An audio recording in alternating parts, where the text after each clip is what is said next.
Deep in the forest, far from the sight of the townspeople, Arthur Dimmesdale and Hester Prynne stand together discussing their future plans while waiting for Pearl to meet them.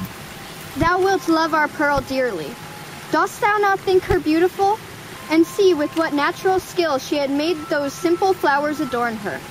Had she gathered pearls and diamonds and rubies in the wood, they could not have become her better. She is a splendid child, but I know whose brow she has. Dost thou know, Hester, that this dear child, tripping about always at thy side, have caused me many an alarm? Methought, O Hester, what a thought is that, and how terrible to dread it, that my own features were partly repeated in her face, and so strikingly that the world might see them, but she is mostly thine. No, not mostly. A little longer and thou needest not be afraid to trace whose child she is. But how strangely beautiful she looks, with those wild flowers in her hair.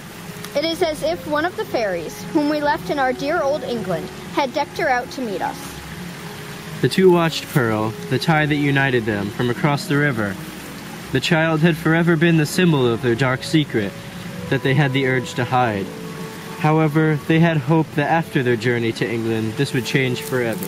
Let her see nothing strange, no passion nor eagerness, in thy way of accosting her. Our Pearl is a fitful and fantastic little elf sometimes. Especially, she is seldom tolerant of emotion when she does not fully comprehend the why and wherefore. But the child hath strong affections. She loves me and will love thee. Thou canst not think how my heart dreads this interview, and yearns for it. But in truth, as I already told thee, children are not readily won to be familiar with me. Yet Pearl twice in her little lifetime hath been kind to me. She may be strange and shy at first, but will soon learn to love thee. Come, dearest child, how slow thou art. When hast thou been so sluggish before now? Here is a friend of mine, who must be thy friend also. Thou wilt have twice as much love henceforth as thy mother alone could give thee. Leap across the brook and come to us. Thou canst leap like a young deer. Pearl hesitantly crosses the brook and slowly approaches her mother and the minister. She wonders why he is there with them, but acts shy and refuses to speak. The minister waits to welcome thee. Come thou, and entreat his blessing. He loves thee, my little Pearl, and loves thy mother too. Wilt thou not love him? Come, he longs to greet thee. Dost he love us? Will he go back with us, hand in hand, lead we together into the town? Not now, my dear child, but in days to come he will walk hand in hand with us. But when Hester and Pearl returned to meet the minister, he was unsure how to act. Upon kissing her brow, he sent the child running to the brookside to wash her face. After this, Pearl stayed separate from the two as they discussed their final plans for the ship journey for the following day. Dimmesdale felt upset that he was to miss his upcoming sermon, but in the end, it was decided that this would be for the better.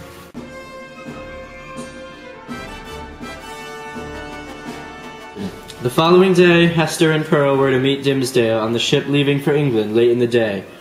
Hester goes to meet the shipmaster, John Michaels, the morning of the journey, to confirm their arrangements. Is the ship prepared for its later departure? Ma'am, she is. We are just packing a few last-minute items and should be ready to leave tonight once your party is all here. Good, thank you, sir.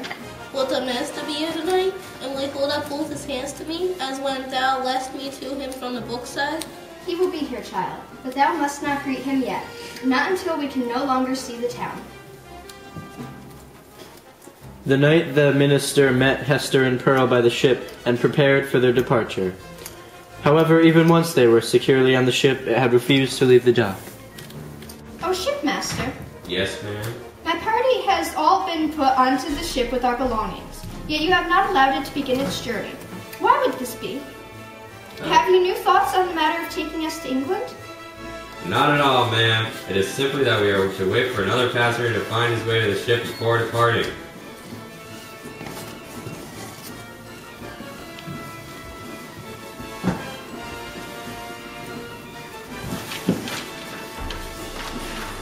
Thank you for waiting so patiently, dear shipmaster. Well, I believe that it is time that we were off. Running late already, I'm afraid. Right. Everyone in safely. All prepare the ship, and we should be moving shortly.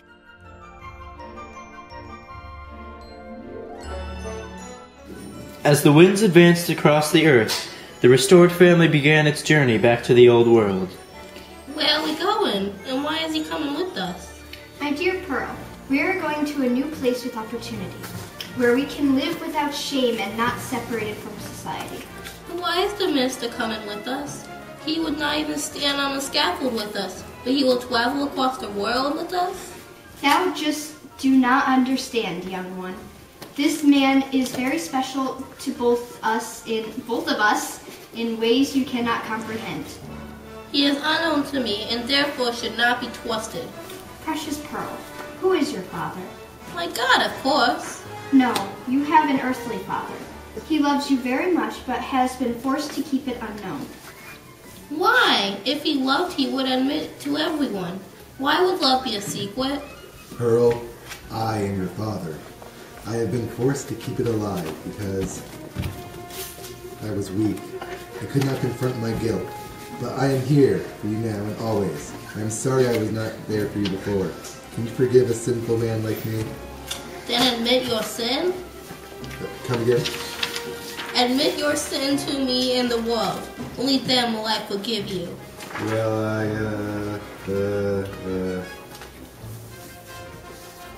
I committed adultery. May God forgive me. Where will we go, Father? Anywhere the wind takes us.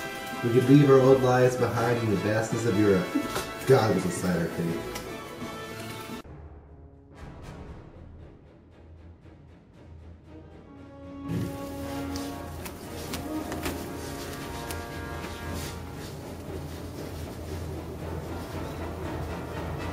Nothing is too fast for me to find you, sinners.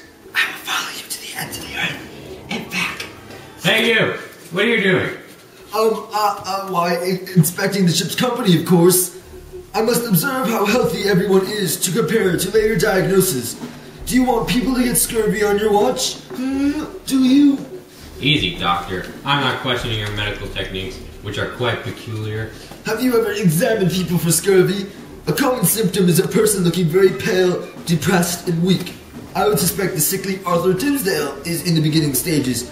I must confirm him from a distance to confirm my hypothesis. Alright, good doctor. I want to report this case tomorrow before sunset.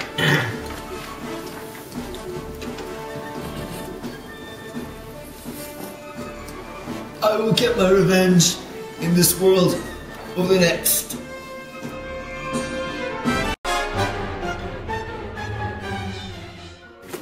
Arthur, you said we can forget about Boston altogether, right? Yes. We could stop feeling blameworthy.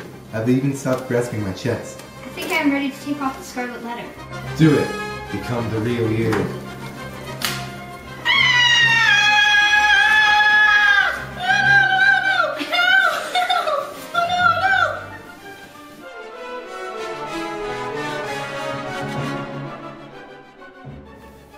Do you ever get the feeling we are not alone? What do you mean?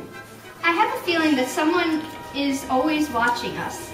It frightens me, Arthur. Do not worry. No one will hurt you. Dimsdale, the doctor, has requested seeing you. Why? He suspects you might have got the dreaded scurvy. I would go quickly. You have no idea what scurvy can do to a man.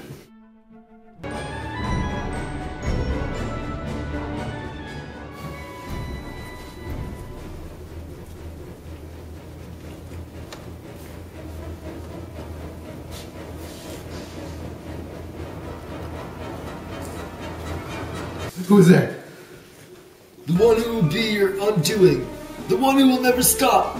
The one whose only wish is to see you suffer forever on this earth. You thought you could escape me, but you were wrong. You refused to face your punishment from the people of Boston. But I am here for your vengeance. I know that voice.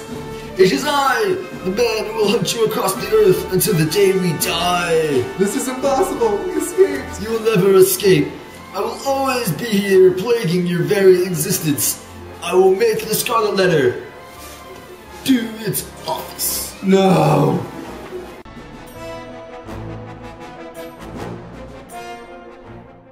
I now know why you have felt discomfort.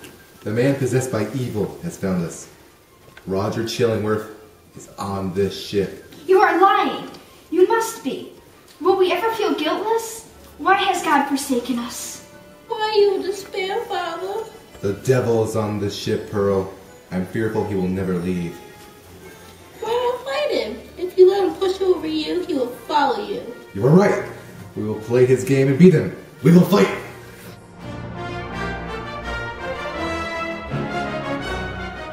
Dimmesdale and Hester have finally decided that they deserve the chance to have a life together, and that Chillingworth should not stand in their way.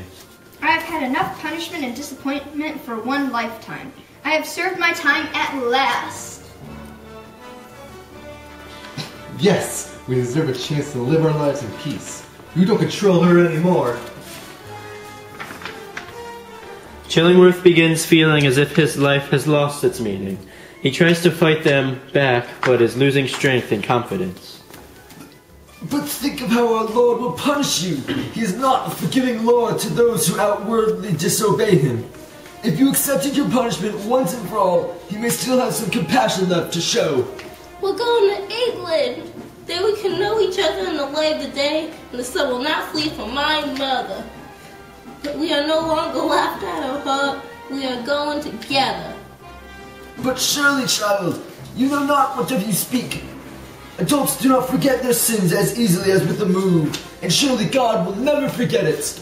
God could never forgive us, so we may live in peace at last. You will not be playing mind games with me anymore, Chillingworth. I am no longer your puppet. Then I guess that my role is no longer of importance in this case. My life has been dedicated to this task for so long, I know not what else I could do. And so I should let go of it at long, long last. And so Chillingworth was lost to the ocean, along with Hester's Scarlet Letter. His mission of life failed, and his soul lost to sin. He made his way swiftly into the afterlife.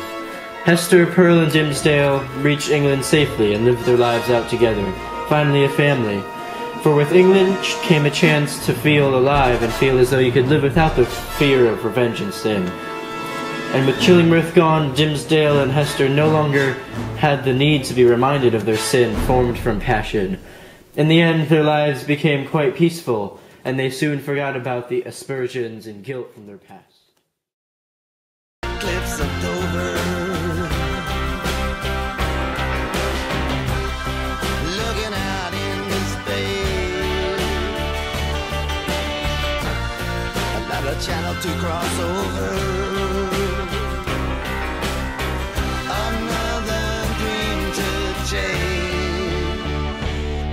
Like a ship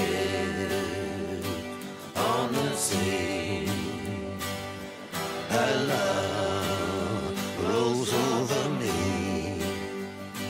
Like a ship on the sea, her love rolls over me. This has been another Side Production.